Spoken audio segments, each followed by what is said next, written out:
Oh,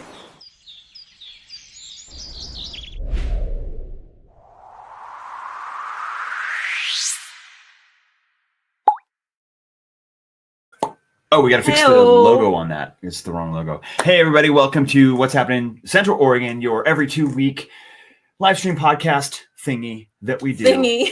Bringing you up to speed on all of the news, kind of relevant news that we think is relevant for you to know over the last couple of weeks. So do you know what we're talking about today? Not a lot. Cool. No, but I think we got some breaking stuff, don't we? Yeah, we do. We got some breaking news. That'll be fun. We're going to touch on that at the end. It's kind of breaking news. Almost nobody knows about it. Almost. Except the city planning department. There's an important meeting that happened yesterday about a new development that we'll tell you guys about. And some interesting things actually happened in that meeting, something that we don't see very often. So anyway, but also we're going to talk about just, news topics of the last couple of weeks here. Realms, the kind of the magnet school is moving locations. Let's see. There's a new park in town. That's kind of interesting. We'll talk about that. There is actually, the City Bend is actually proposing a new, they do like the festivals like Summerfest and Winterfest and Fall Fest and all those things. And then the farmer's market. Yeah. Well, they're taking a parking lot back there and they're turning that into an event space on purpose. Purpose, I know. We've got some new plans. We got some new plans regarding the new railroad crossing there at Reed Market. And we'll talk a little bit about the market as well. That's going to be a fun one. What we're seeing in the market. So we'll go ahead and dive in. Let's dive into our first story here. That's not the first story that I thought we were going to talk about, but that's okay. Populating. Pop up. Reed Market. There we go. So the Bend City Council, whatever, City Bend had an open house a week ago. So an open house is what? Just when they invite the public in who wants to take a look at the new proposed plans for whatever they're doing. They want to, it's kind of a presentation they'll give to the community, kind of a public presentation. Here's what we're planning. Here's why we're doing it, blah, blah, blah, blah, blah. And that's a lot of times mailed out to the surrounding neighbors. Yes. To that area and being like, hey, FYI, this whole road's going to be shut down for a year. Exactly. You need to find a different route. Yeah, exactly. Yeah.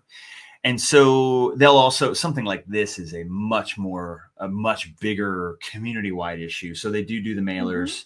I said do. And, but also this kind of made news. So this is literally, I think this is an article that was from before the open house. It was basically teasing that it was coming. But they have kind of now had the open house, and I'm here to spare you having to know about it, because if you didn't go, neither did we. But I know all about it. We got the notes. So basically what happened was that, they talked about what they were going to do. And there was some controversy about whether or not, there's a railroad right there. And are we going to, as the road, Reed Market, going to go under it like a tunnel or over it like a bridge? Oof. And then beyond that, there was a lot of controversy on how big the bridge was going to be, how far it was going to span, which roads it was basically going to cut off. Because you got some major arterial road. Like American Lane is a very busy road. Yeah. And of course. 9th Street does come in, and I mean, left hand out of there is like almost impossible. And depending on the time of day. But it's a very busy corridor. Yeah. So the city finally showed off what's coming for the Reed Market Railroad crossing. It's officially going over the tracks. Wow. They're not going under. Wow. Which is great, because that's going to mean, no more sitting there in line for 20 minutes.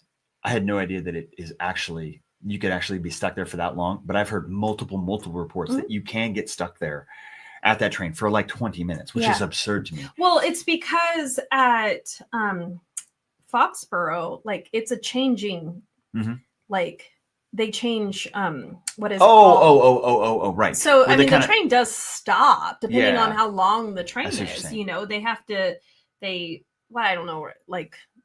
Depends on how long the train is. But is it like they change carts? Yeah. They're actually, they unhook and they rehook and they kind of connect. So, it is great because the train does slow down through there, but it also could stop and block. It's a time delay. Yeah. So the traffic flow's getting some tweaks. So American Lane's going to stay open, which is great.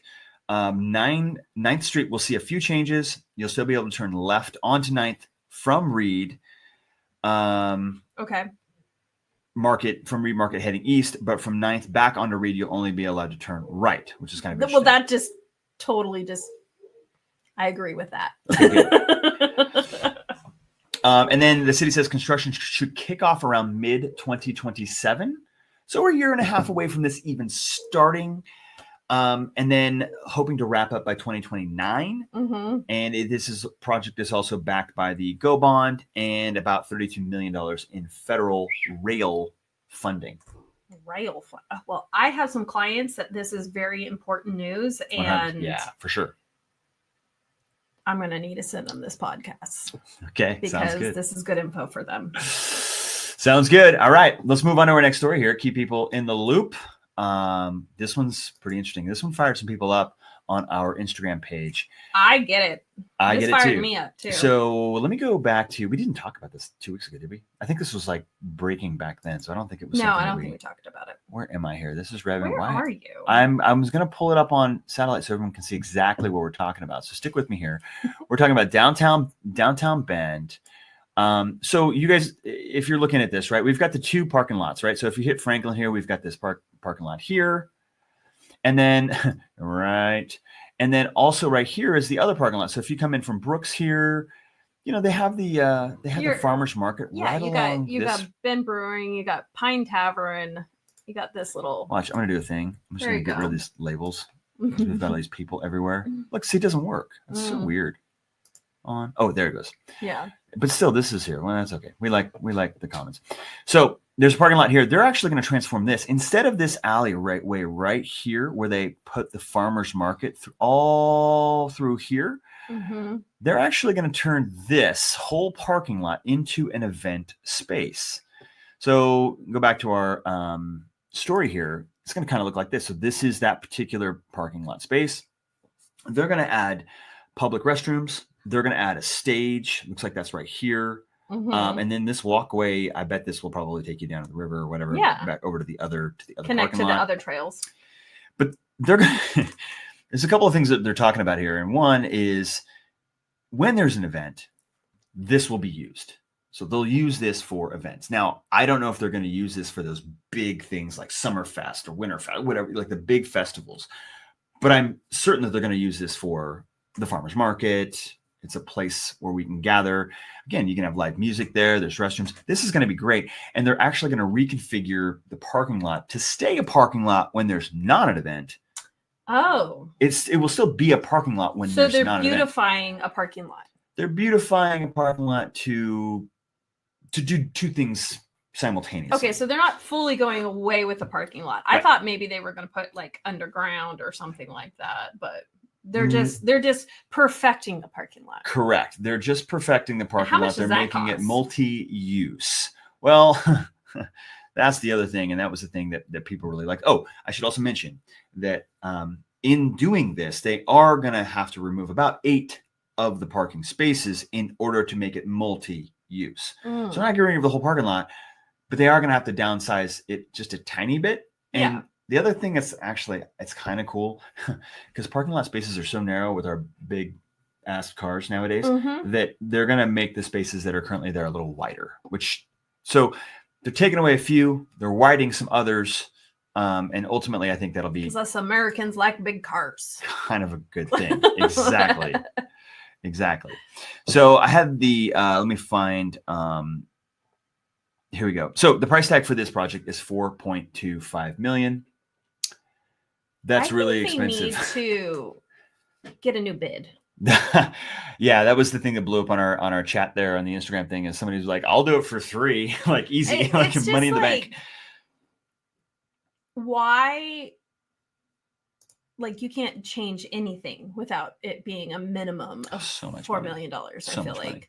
I'm like, is that just because they have to go through the bureaucracy of all of it that we need? Probably. Assessments. We need this. We need that. We need to have every single third-party opinion in order to make this happen. Like, I think you could just go down the street and say, hey, Telcon, redo this, or somebody else. Like internally, I just don't it seems like it should be a lot Easier. I could build. I mean, I've seen some pretty nice $4.5 million homes, way nicer than a parking lot with a stage and a bathroom on it.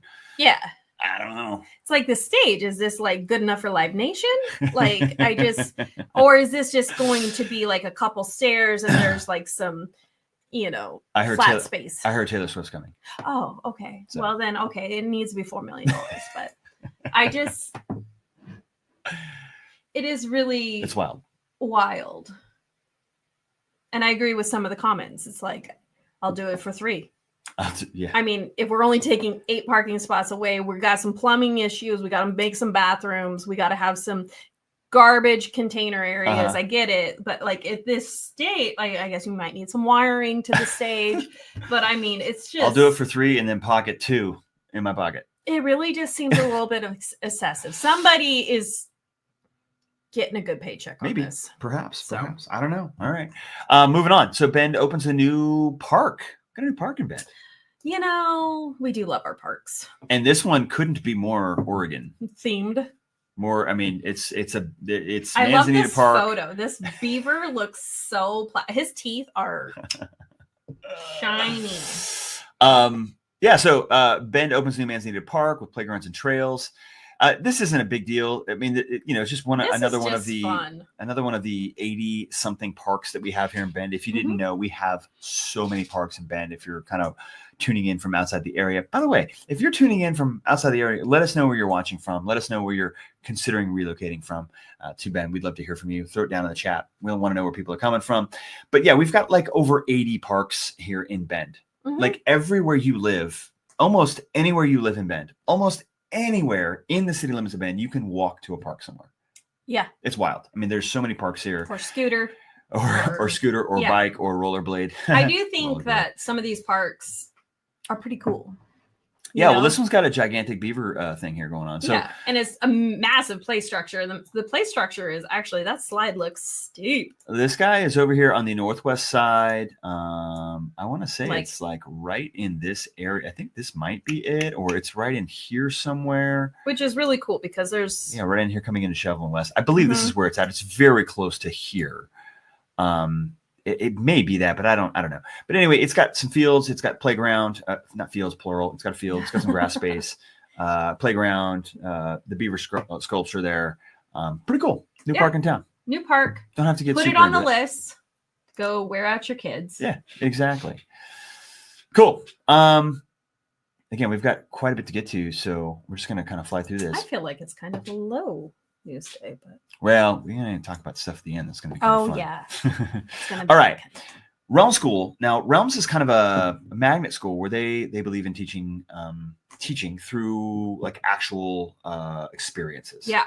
So it's they go on a hike. They teach you about nature while you're in nature. Get them out. Get them out. Experience based. You want to learn about how capitalism works? We're starting a business. Like stuff like that. So they've actually been located kind of in a high. You can obviously tell this is literally next to the FedEx warehouse over off of Brinson in the industrial, kind of the Empire industrial area. I mean, it's moving. So they've decided that this has become too cost prohibitive to do this. So they're actually joining Realms with the Bend Tech School. And so both the middle school, which is over off of Obie Riley, right? Yeah. That's moving. And the high school, this is the high school. The high school's moving. Didn't they build a gym there too? Oh yeah. I mean, but it's a gigantic warehouse. They've got a gym. They've it's legitimately a school in there. Yeah. But they're having to change. They're having to move, trying to save on costs. And I think the school is really cool. And I think that it's a little bit kind of shocking for that. There's the food truck lot over there. Yeah, I kind of feel bad for those food truck places over there because you got the new Ballers and Brews, and then you have Ponchos. Yeah. Like those kids come over and they buy a lot of lunch. And I know that a lot of those businesses kind of probably relied on the school hour lunch rush. A lot of kids would go. But I mean, that Ponchos is always busy when we go over there. Yeah. Yeah, not necessarily always kids. So Realms High School will be merging with the Bend Tech Academy over on Northeast 5th Street. Okay. Yeah, and then Realms Middle School will move across town to Buckingham Elementary. They're going to get their own separate wing, and they're going to keep their expeditionary learning, model intact. So that's the middle school is going over to Buckingham to an elementary school. Mm-hmm. Oh, they're going to have their own separate wing, and they're going to stay over there and do their thing. There's also a new cafeteria that's being built. That's under construction at Buckingham, and the district says that it should be ready in time for school to start next year. Oh wow! So okay. Yeah. So let us know what you think of the move. Are you a fan of Realms? Do you have kids that go to the Realms? We've had kids that we've coached in hockey and other things that go to Realms and big supporters. So, all right. What else should we get to today? Let's go ahead and talk about the market. The market. This is kind of interesting. I'll just pop this up on the screen for a second here. Bend homes took longer to sell last month, the longest since the pandemic hit in early 2020, appraiser says. Crazy. This is interesting. You'll see that I'll pull the rest of the Beacon report up in here in a second, but this is a straight shot. I mean, this is almost an exponential looking line here on days on market. And days on market is obviously how long it takes the home to sell. Mm-hmm. So back in July, we were at 21 days, but it is shot up to 66 days. The longest, it says the longest since 2020. I would say that this is from back in like 2010, 2011, maybe probably more like 2013-ish. That's when things really started to kick butt again and come back down and get kind of aggressive from like the Great Recession, 2008. Yeah. 2008 times. So this is really actually pretty alarming that it's taking homes a long time to sell. I didn't exactly foresee this. I don't think it's necessarily alarming.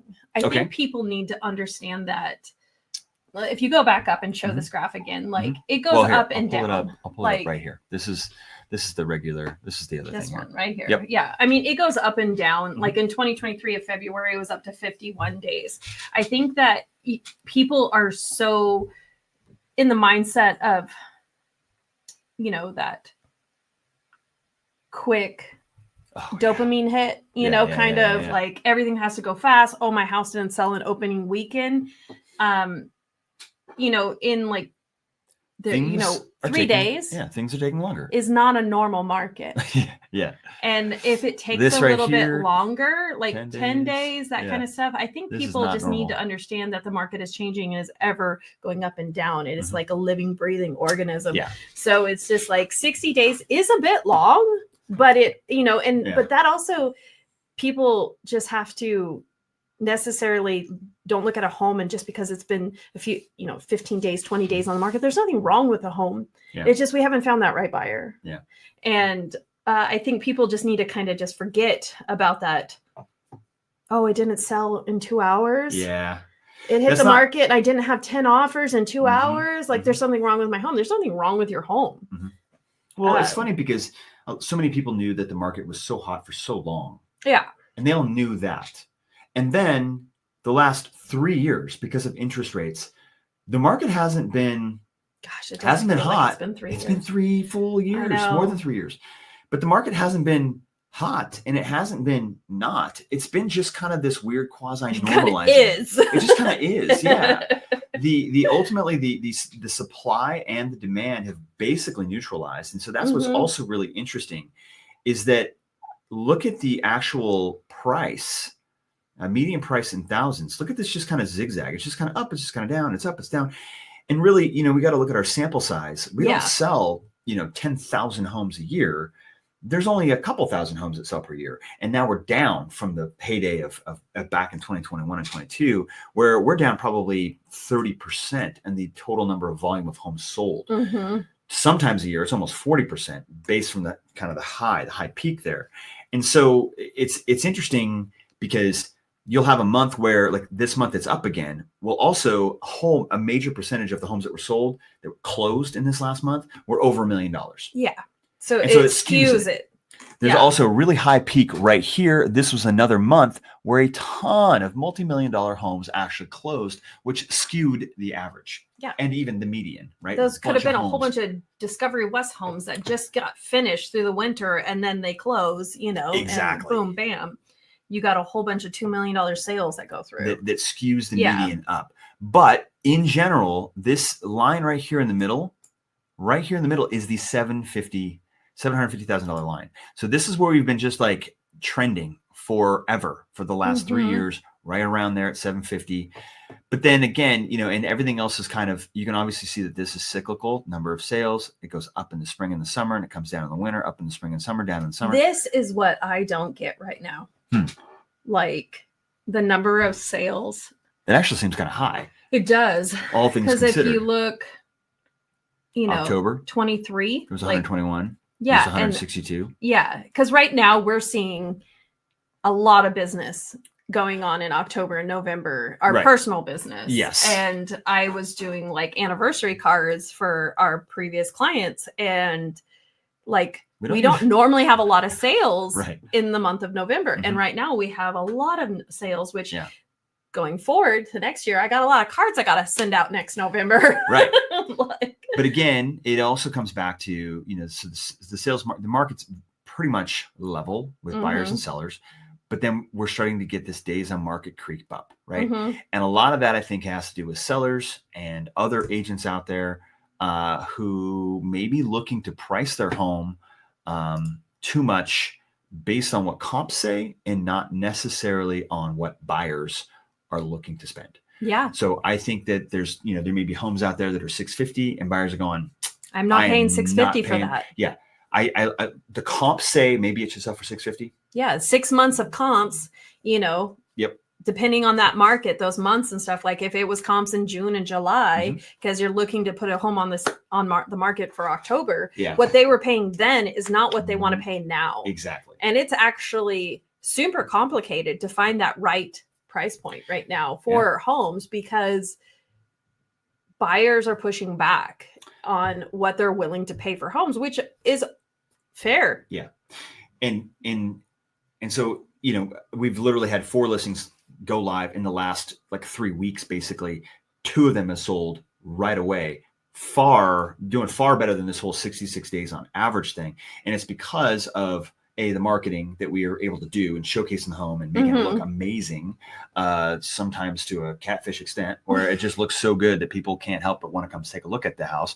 But then also with the pricing, it's not about what the comps say, it's about where's the competition currently. Yes. If you can outprice everybody, you become that obvious winner.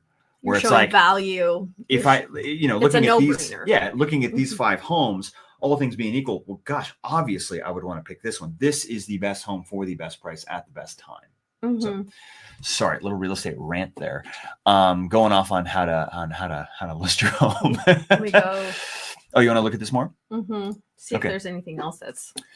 Sure. So building permits are all over the place, but they look almost like they're steadily kind of ticking up a little bit. I think this is really interesting because people are really, they're like, everybody pays cash for homes or something like that, or people aren't getting loans. I mean, people are still getting loans right here. Yeah, definitely. But I will also say, if you think about it, there's been 150 home sales going on right now. Is that what this is right up here? 162, but 100 of them were getting a loan and 50 of them were cash. That's still a lot of cash deals. Yeah. I don't think we normally see that much. I think, again, there's still a lot of people out there with cash. In 2024, in July. Yeah, still kind of a limited data set, really, when you're talking about the ultimate number of transactions that we're talking about here. But you're still definitely getting market rates suck right here. Market interest rates started getting better, and boom, look at this. You can immediately see people are starting to take advantage of getting loans again. This is kind of telling to me, I think that next spring will be a good spring. I think the market will bounce back. It's not going to get crazy, but I think it will bounce back a little bit. And what we're going to do is we're going to chew through some of this inventory. We're at 5 months of inventory. I mean, there was a lot of homes on the market. 5 months of inventory. In the spring. Everyone listed in spring, and buyers didn't come out. Yeah. Interest rates were high. Everybody listed. No buyers came out. And those homes just sat and waited and waited and waited. And that's why we're starting to get this accumulated days on market. Flat. But now we're starting to chew through some of this inventory. Fewer homes are on the market now, and that inventory is coming back down to 3.5 months of inventory. And then, which you say we're chewing through that inventory, like people are not used to having this many options. Oh yeah. Because if you go back to 23 in January, we had 1 month of inventory. Yeah. That means 1 month it would take for all the buyers to just buy everything. Yeah. So now we have 3.5 months, and it was up to 5 months. And so you have so many options, and people can look, and they're taking their time. Yeah. And they're doing their due diligence, and they're just not making that knee-jerk reaction like, oh my gosh, I gotta, sell everything, buy this house now, and I need to put my dog on the contract in order to win this. It's just like. The other thing we're seeing a lot, though, is we're seeing a lot of buyers decide that they have waited around long enough, and they've been waiting to buy, either upgrade, downgrade, do a lateral move within town because of a location or something. Yeah. And they're finally going, you know what? Let's just do this. That's the house that I want. I've been looking at it. It's been on the market for 60 days or 90 days or 120 days. I want that house. I'm willing to sell my house and do what's called a contingency. Yeah. Put my house on the market. Once it sells, I can close on that house. And we're seeing a lot of those happening right now too. People are just fed up, and they're like, I'm ready to make the move. Let's just do this.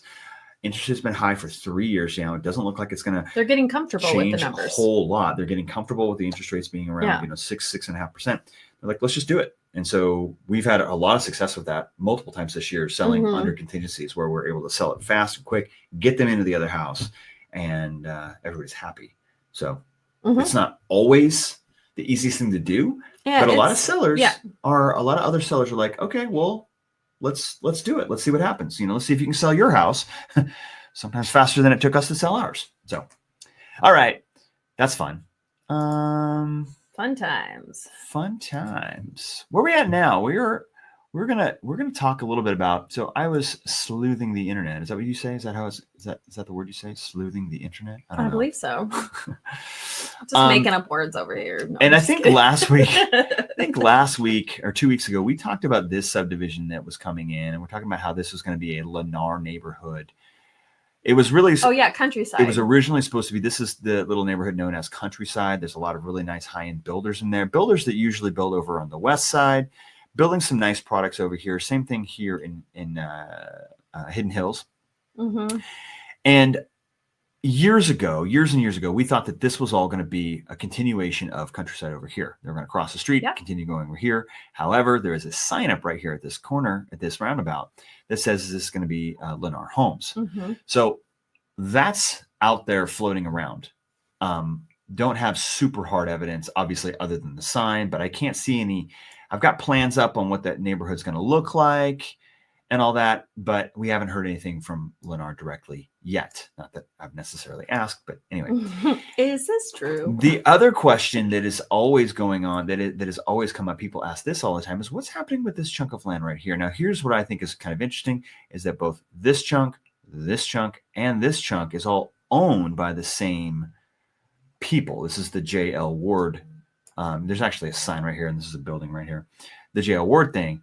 And so this chunk has been sitting around forever. People ask what's going on. I didn't really know. There were some plans filed years ago for some multifamily stuff, but at a city council meeting just yesterday, we learned that, I didn't go to it, but we learned that there is actually a developer, Polish Homes, that has filed plans to be approved for a master plan development in here. Now, this is 45 acres.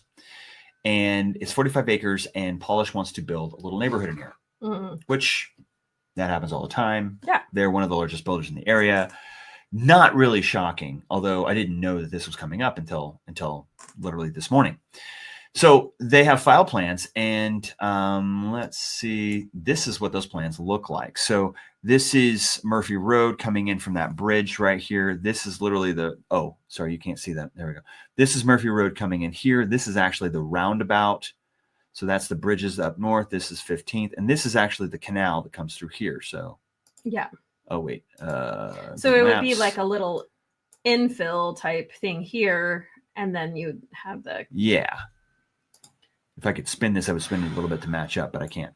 So anyway, it's going to be, it's a number of homes. I think it's 144 homes, which is a lot.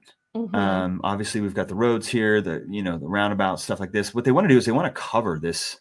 They want to cover and pipe the canal and then make it a green space, which I like the canals. I think they are so aesthetically pleasing. That one in particular, I like. It looks great. You're laughing at me, like you and your canals. Right? No, I understand it, but I think it's also funny because they're going to pipe the canals. Eventually. Yes. Eventually. So there is also some, and here's a couple other things. There's also some residential high density. That's RH. There's also, this is all kind of medium density over here. Standard mixed density, employment district. This is a mixed employment district. This can be a little bit of commercial. This can be industrial, sort of like flex. And all this to say that, a lot of people out there, we haven't posted this on the Instagram yet. A lot of people see this and be like, oh no, blah, blah, blah. Here's what's really funny. A lot of people give the city of Bend crap for allowing every developer to come in and build and build and build and build and build and build. And let's see, go back to the planning, go back to here. The city council, the city planning commission, this was a planning commission meeting, heard the plans, got the plans, looked at all the plans. And last night they said they're recommending to city council. City council is ultimately the, city councils who approves these master plans, the gatekeepers. But the planning commission takes a look at it first and goes, does this comply with everything? Blah, blah, blah, blah. Does it meet all our standards? Does it meet all our standards? Planning commission said, no, we're going to recommend that you deny this. And so again, I haven't been following this deep for this long, how all of this transpires, but I find it very interesting. And I don't think the city council will get credit from the public because something will eventually be approved here and somebody will complain that something was been approved here. So you can go there. Okay. So we have a giant dirt lot going on here, right? You have the railroad, you have the canal, you have all of these neighborhoods around that. If it's not a development, what do you guys want it to be? Yeah. Like, what do you think would be a better fit for that? Sure. I mean, and again, I don't know that anybody can ever be right because there's always somebody that's going to complain on the other side. I mean, I happen to think that this side of town, and it's a shame the whole Easton thing right here is happening. It's truly a shame.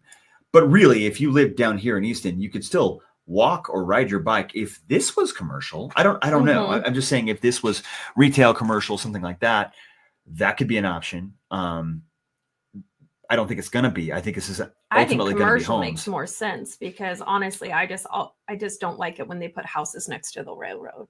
Like I find it hard for those. You mean like all these homes right here? Yeah. There's a lot of homes. Look at this. There's a lot of homes in this area, and there is not a lot of commercial stuff. Even over here. Oh, there are not a lot of commercial areas. Desperately need more commercial walkability. I thought that Easton thing was a slam dunk. Yeah. I was like, that is a no-brainer. All of the homes there, everybody wants to walk to a coffee shop or something like that. They're going to frequent those places. Yeah. Plus, I mean, you have the giant park. People are going to be like, oh, let's go get lunch and then go to the park. Yeah, totally. Or Alpenglow Nights. Let's go over there. It's just like, where was that? Because that pickleball place is, oh no, that's on the other side of Murphy, isn't it? Yeah. Okay. That'll be on the other side of Murphy. I can quickly pull that up and show you. There's going to be a pickleball place that's going to go over here. This is the new Bend RV Park. You guys probably know about that, Bend RV Park. It's going to go over here. And actually, there's a Thai food place right over there right now. They wanted me to mention that. I saw that. Like, hey, Della, we're already here. Yeah. Like, all right. But back on this side of town over here, there's not a lot over here. And so this is supposed to be homes, and it probably will eventually be homes. If it's not polished, it's going to be somebody. I mean, it may be polished, but they're going to retool their plan because what the city council said was that they didn't like some of the access points. Like, I don't know, maybe they just don't like that this just came in and dead ended. I don't know. There's obviously, you can tell there's some flag lots here.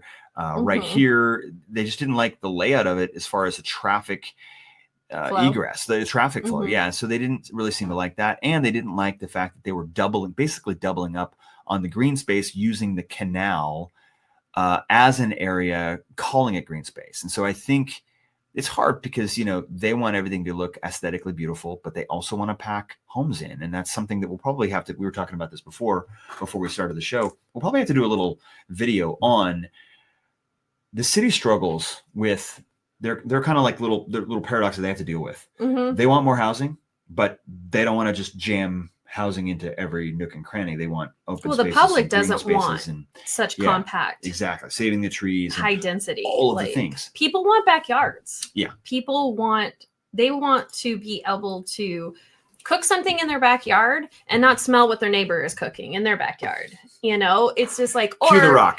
Like, can you smell? Yeah, it's just like, I want to look out a window, but I don't want to look out a window into somebody else's house. Right. Like, I don't think that they necessarily, I understand their dilemma. They need to have more density to make more housing, but I think also it gets a bit ridiculous for the price of home that you're paying and how dense it is. Yeah. And but that's also where we live. So you can't have, and then they want to save the trees. Everything. You can't have everything. There's a give and take to everything. Yeah. And unfortunately, balance is something that you know, to be quite honest, I think the city knows that they're struggling with. Yeah. They're struggling with that balance. So they don't get a lot of wins. And so we're just saying that they won last night. We think it was a good call, but also they'll fix it. They'll come back. Yeah, I'm sure the polish will come back with a different proposal, a different layout, a different plan, or they will tweak this one just enough to get the city to approve it. In which case, then they will continue to move forward. What do you think? Let's just throw that out there to you guys. What do you think? We're going to wrap up this episode here in just a second. What do you think about this plan? Is this a plan that you like? Is this a plan that you dislike? Do we need more homes in there? That's a big chunk of land. We do have a housing crisis, despite what some people out there might think. We do have an inventory and housing crisis. That's why the prices are so high. If we had more housing, prices may come down a little, or at least stay where they're at and not go up like crazy anymore. But also, yeah, we love the trees. We love the nature. There's no trees on that. Well, there's a little bit on the corner up there. You're right. But we also love our space. And so how do you balance that? And we also could use some commercial space. So how is that balancing? Let us know your thoughts.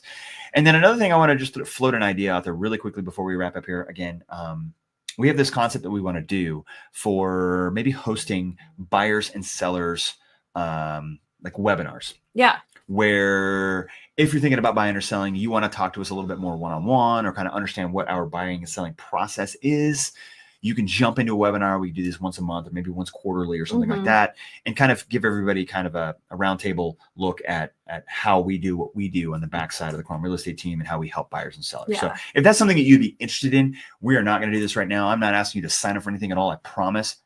But if you like this idea, let us know. Yeah, put it in the comments below. Like, I don't know, what would be a good word just to say, hey, great idea. I would totally partake in that. Yeah, just do that. Just say, cool idea. I'm in for a whatever. Don't say you're in. We don't even care. But we're not going to hunt you down. We're not going to hunt you down. We'll figure that out later. That'll be like a first quarter of 26 kind of thing. But we just need to know if this concept is worth going into. Rolling around in your head out there. Yeah. All right, guys, let's go ahead and wrap it. Thanks, honey. Love you. All right. We'll let you guys go, and thanks for watching. Podcast done. If you or somebody you know is thinking about buying or selling here in the area, our team would love to be your local real estate resource of choice. Absolutely. Thanks for watching.